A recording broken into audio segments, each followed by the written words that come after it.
The serpent never kept one job in human history. In one culture, it guards the crown, in another it attacks the sun, in another it teaches, heals, deceives, or circles the world itself. That is why it endures. Almost no other symbol can carry wisdom and danger in the same skin. In ancient Egypt, the raised cobra on the pharaoh's brow, the uraeus of Wadjet, was not an ornament. It was protection, kingship, and divine authority at the forehead, a warning that rule itself had fangs. But Egypt also imagined the opposite serpent. Apophis, or Apep, attacked Ra's solar bark each night in the underworld, trying to stop sunrise and pull creation back into chaos. Same civilization, opposite judgment. One serpent protects order, another tries to swallow it.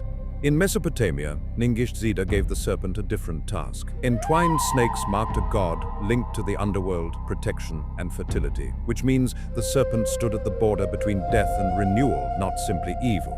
Long before later medical emblems, the ancient Near East already knew the serpent on a staff as a threshold sign. Then Genesis sharpens the symbol into psychology. The serpent in Eden does not conquer by force.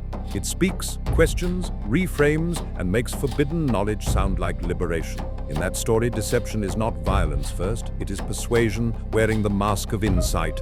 Yet the Hebrew Bible does not leave the serpent in one role. In Numbers, Moses raises a bronze serpent so the bitten may look and live, and centuries later, Hezekiah destroys that same object, Nehushtan, after it becomes an object of veneration. The image heals in one age and corrupts in another. Greece split the serpent again. At Delphi, Python guarded an older sacred order until Apollo killed it and took the oracle for himself. There, the serpent becomes the ancient earth power that must be overcome so a new voice can rule prophecy. But in the cult of Asclepius, the coiled serpent meant something almost opposite: healing, hidden knowledge, and renewal. That is why the single serpent rod of Asclepius is the true emblem of medicine, while Hermes' two-serpent caduceus belongs to heraldry and trade, not healing. In Indian traditions, the serpent becomes cosmic and sheltering. Shesha, or Ananta, is the many-headed serpent on whom Vishnu rests, while Nagas guard thresholds. And in Buddhist art, the Naga king Muchalinda rises to shield the meditating Buddha from storm and rain.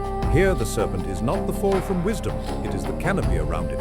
In Mesoamerica, Quetzalcoatl, the feathered serpent, turns the image skyward. From Teotihuacan onward, the serpent joins earth to air, water to wind, and rebirth to knowledge. Compare that to Eden, and the contrast bites hard. One serpent seduces humanity toward rupture, the other can stand as a culture hero, a bearer of learning, calendars, priesthood, and cosmic order. In Aboriginal Australian traditions, the rainbow serpent is tied to water, creation, and the making of country. It forms rivers, fills waterholes, and carries both life-giving power and terrible force.